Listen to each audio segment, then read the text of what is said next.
to Mario a little bit about Todd Orlando, who once worked with him back in the day. Yeah.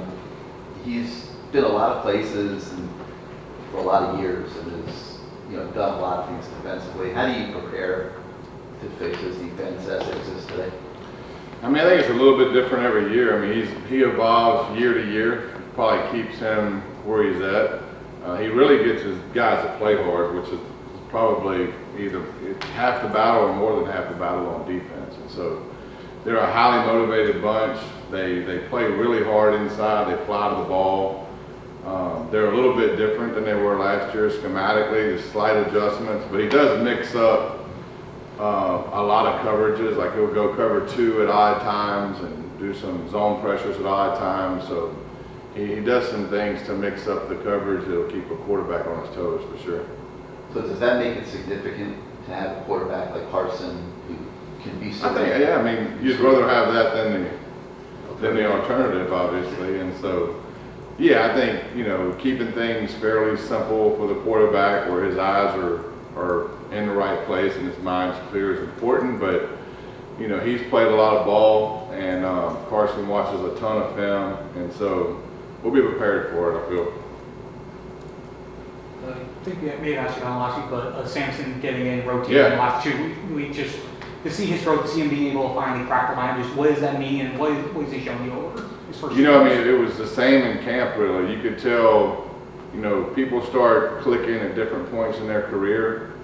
You could tell during camp that Samson has been taking huge strides, and those games reps he's been getting are obviously huge. Same with a lot of young guys. I mean, we got to play a lot of young guys Saturday, which is great, and they had a lot of good quality reps in the game. And you can see that we have a lot of young guys that are talented, that just keep needing to develop, get 1 week better. I mean, at some point we're going to be relying on those guys this year. Relying on Samson already, obviously. I'm talking about those. You talked about it last week. How did you think the lineups graded out just in terms of the blocking? It was the same. I mean, we had 1 holding penalty. Malley had a holding penalty, and it was a holding penalty, but he can learn from it. And but overall, I mean, in the run game, they're putting hats on safeties and being physical. In that game particularly, we knew that there was going to be a lot of things spit out on the perimeter just by the nature in which they play defense. So, and those blocks are a little more complicated because in space, you can get a holding penalty if your technique and your effort isn't where it needs to be. But for the most part, we did a great job blocking on the perimeter. And they take ownership in doing the dirty work. They really do. I mean, they'll talk more about the blocks than they do the catches, which fires me up. Is that, I'm going to presume that's rare. Very rare. I think that who we are as an offense kind of breeds it because, when we start practicing against the defense, we're not a huge RPO team. We're not going to sit there and throw glances when we run the ball. We're going to block safeties, and then we're going to play action off of that and do stuff like that. So, we start from day one that hey man, this is who we are. This is our identity. We want to run the ball, be physical, but that's not just the O-line and tight ends and running backs that, everybody has to bear the weight of playing physical, and they really, take it and ran with it. And I think guys like CJ's leadership as an older guy, you see CJ and Keelan and those guys blocking, and I think everybody kind of fall in line. They do a great job of leading that group. There was a stat that was floated around last week, and I tried to look it up and I couldn't figure it out. But it said since the start of last year, you guys have run between the tackles on 70% of your carries, which is second most in the country or something. And how much of a certain badge of honor is it that there's not a lot of mystery? When you're going to run it, people kind of know where it's going. You kind of dare them to stop it, and more often than not, obviously, they're not. Well, I mean, I think that we're built very physical up front.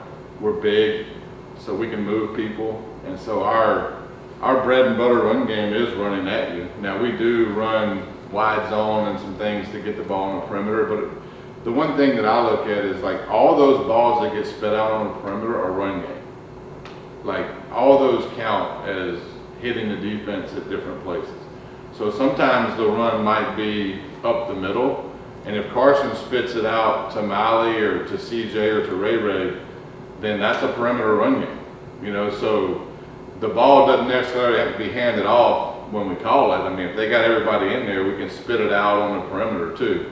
So all that stuff matters. You know, I mean, if you look at run game hits, you know, a lot of times in run game, it does hit up the middle. A lot of times with duo particularly, that ball spits out a lot of different places.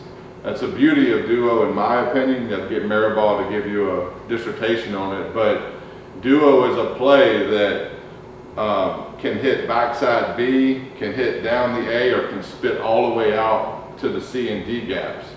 And so the ball might get started down the middle, but that particular run play, which is a run that we run quite often, can get spit anywhere. And so that's why I like it, because based on how the D line and linebackers fit, the ball is going to go one of probably 4 different places. And it isn't just an A gap run. I mean, the run that Pringle scored on bounced out to the B gap and they blocked the safety and scored.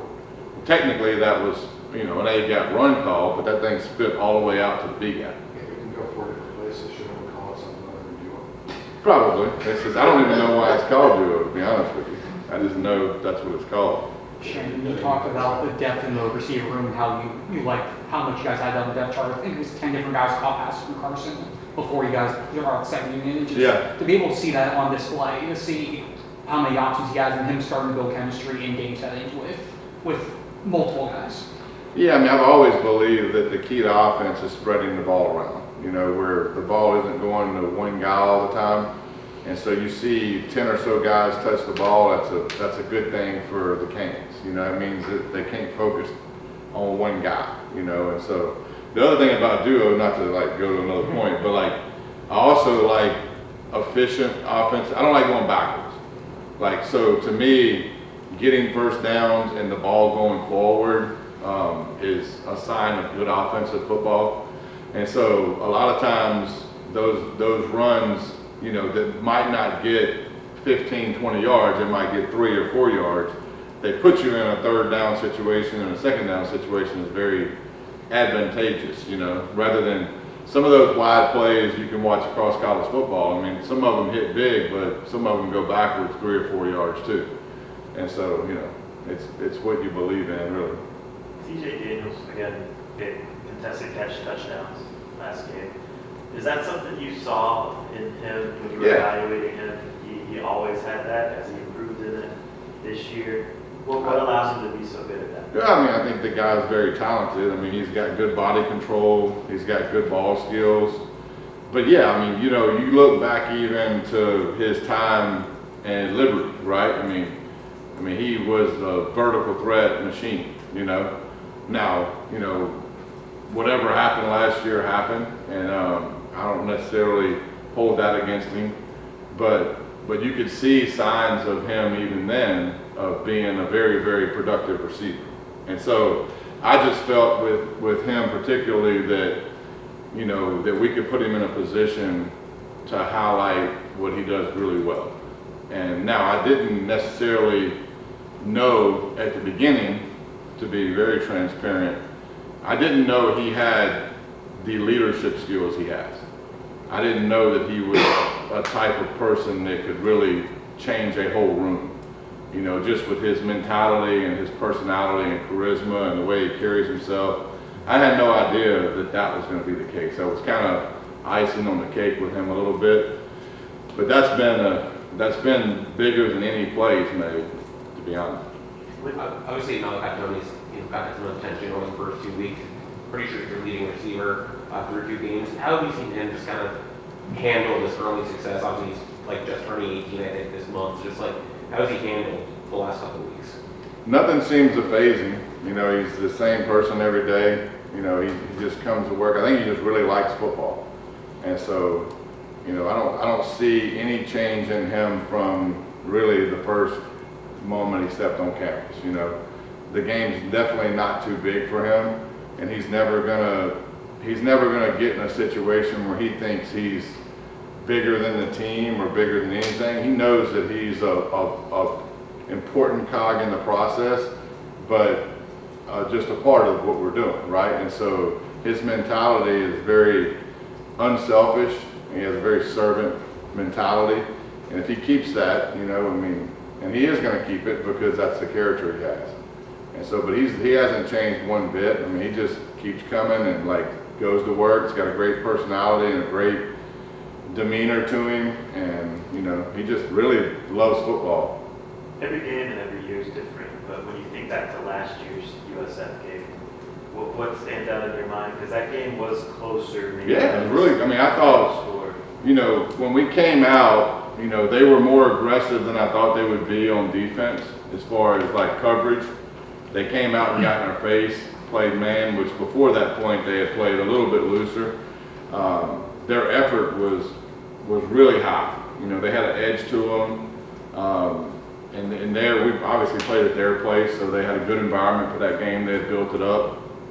But, you know, for the first half of that game, I mean, it was extremely competitive. And I mean, that's what I anticipate this game to be. I mean, I think, you know, their energy is going to be high. They're coming off of two really quality victories, and they should be feeling good about themselves because they're playing at a high level. While you were obviously probably a little busy yesterday, did you watch any Titans? I did. I watched some. I watched a little bit. I didn't watch the whole game, but I watched enough to know what happened. Yeah, I don't know. I thought he looked good. I mean,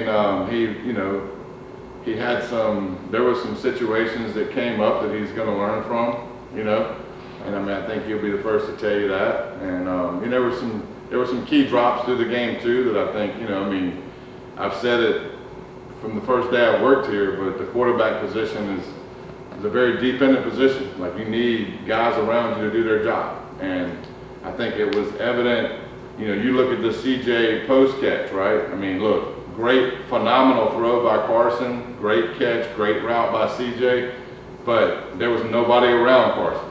Like, literally for 5 yards, it was open air, and he stood back there. And so my point is, I mean, it's a very dependent position. You got to have people around you doing your job, their job at a high level to allow you to do your job. And so sometimes we lose sight of that at quarterback because of, you know, some of the press certain people get or whatever. But guess what? Like, you can't throw it and catch it. You know what I mean? And you can't block and throw it. Like, you need your teammates to do their job. With Mark Fletcher, he seems like it's only been 2 games, but averaging almost 6 yards a carry. Yeah. I mean, just his ability to just pound the rock like that. I mean, how does he even grow coming into this year, and just, you know, what does he do for this offense at this point in his career? Well, I mean, he's steady. You know, we know what we're going to get from Mark, and that's the key with a lot of the guys that walk out on the field is they're steady personality guys, and they're not too up and not too down. They go about their way just to do their job, you know. And so I think players around them, you know, can depend on him, and they know what they're going to get with him. His, you know, Mark's been through a ton, and he just keeps getting better, and his attitude keeps, you know, very steady. Just an unbelievable character kid, but you know, he's always there when you need him, and he's built to run duo. Quad. What? Quad? That's what you're going to start calling it? I'm with that. Yeah, to get with Mariball about that. He might. Duo with this. Yeah, duo. Sticking with the same group, Jordan Lyle said he's hopefully going to be back this week. Yeah, he's back. So just, I mean, he's obviously talented. He break off big runs. So just the compliment of Yes. the two of them. I mean, just how much of a privilege I guess to have, or as an offensive coordinator, to have 2 guys who can do things in different Well, I mean, ways. I would say 3. You know, I mean, we have a multiple. You know, we have a room that you can roll, you know, any one of those guys out there and feel really good about it. And as you can see Saturday, we have some young guys that are really talented too. And when it's their time to play, they'll obviously showcase that. But the 3 guys that we're riding with, you know, the most, I mean, honestly, you could pick one out of a hat and put him in a game, and I feel as comfortable with one of them as I do with all 3 of them. And they all root for each other, and so it's a good room, and it's a room that needs to be deep because of the nature in which we play. Have you done that? Do you think one of that? Just, hey, you're going to start. I let Matt do that. It's pretty clear that Carson and Malachi have good chemistry already. Yeah. How much extra work are they doing outside of practice, after practice, et cetera, to establish that chemistry already? A lot. I mean, through camp, it was a lot. Now it's a lot of, they watch tape, like that group watches tape together. So when we practice, they'll watch it together even before we watch it with them. And so Carson will be in there and just like any subtle changes that like, hey man, I really need you here on this particular concept or whatever. And so that's the rhythm of the week now is more so of them meeting together. Now they will, you know, if we have a practice and a couple balls don't get completed on a certain concept, they'll stay out there and work on that. But we have to be conscious of kids' legs too, you know, I mean, they can only run so much during the week. And so the rhythm of the week is more so of them finding time to meet together. But that did exist throughout camp. Obviously, we were trying to make up time because of Carson not going through spring. And so there was a certain rapport that he had to create with those guys because of just the injury and coming off of injury and not being able to throw as much in the spring. And so that needed to be heightened up a little bit through camp for sure.